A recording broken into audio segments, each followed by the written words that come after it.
Hey guys, today we're putting some carrots in the ground. Just a quick demonstration to give you an example of the sizes here. We got a pumpkin, we got, oh, you saw it move right there, we got a cauliflower, and we got our carrot. Now, the reason carrots are an issue, can be an issue I should say, is because unlike a cauliflower, they're roughly the same size, this may be half the size, but we're going to say they're roughly the same size. With cauliflowers, you get a big head out of that tiny little seed, so you don't need to plant many. But with carrots, you're only getting most cases, a tiny carrot. And so you want to bulk plant those. You run into problems, though, when you try to start them early, because starting carrot seeds is notoriously hard. But I think I got a plan. And this is it. It's just a recycled clamshell from, it's a homemade pizza kit. There's dough and shit in here, whatever. I took some potting mix that I had just sitting in a pot back in the backyard, sprinkled down some carrot seeds, and you can see they're starting to germinate. Today is almost perfect to put them in the ground. You want to get them in really before they start to show the green, and only maybe 15% right now, I would say, are showing green. So before we put these in the ground, we got to talk about soil preparation.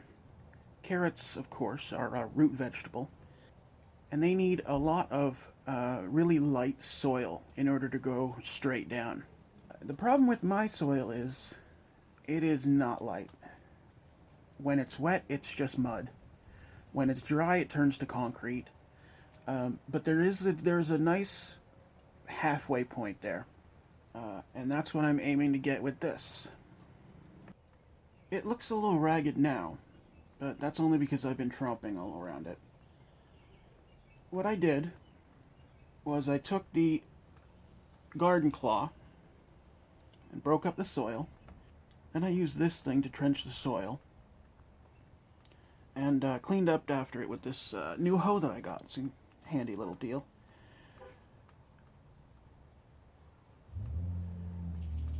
And then I was a little worried that my trench wasn't quite deep enough, so I broke up the soil again with the garden claw. And then I just left it for a couple days just to see what was going to happen. And this is looking real nice. So this is the old layer of soil. Oh, there's a little bug right there. Oh, and a worm. So this is the old layer of soil. And so I haven't gone down very far, but that's because I broke it up again that second time. I can dig down here, and it's broken up pretty well for, what, 6-8 inches down. So that should be enough for carrots. So after all that hard work, breaking the soil up, what am I going to do? Fill it right back in. Alright, so I've got my trench. You can sort of see it here.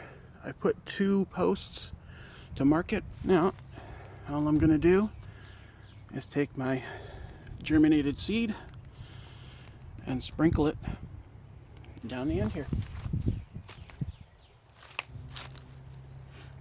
No trick to it. You just got to take a handful, sort of spread it around. I try to come in from a corner, because if you come from the middle, you're going to kill a lot of plants.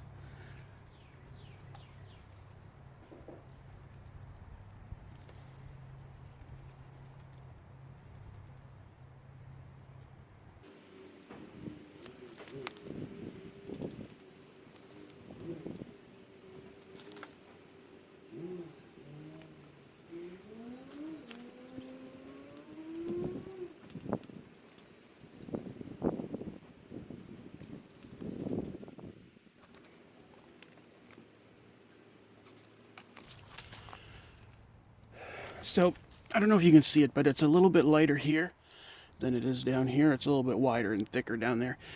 For some reason, there were more seeds in this stuff than there were in that stuff, so I sort of spread it out a little bit.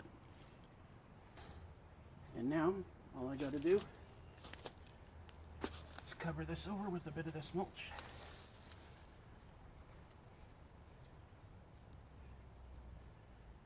You don't want it super deep.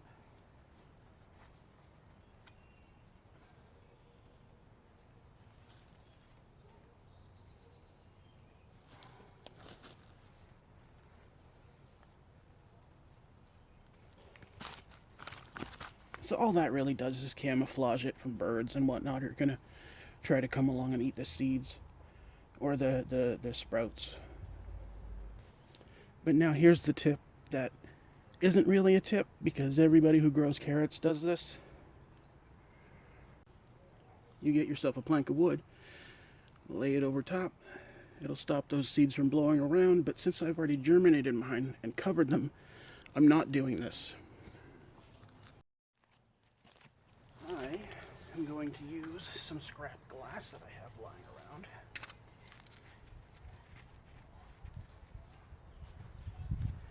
To act like a makeshift greenhouse. So, hope you enjoyed that, and have a good day.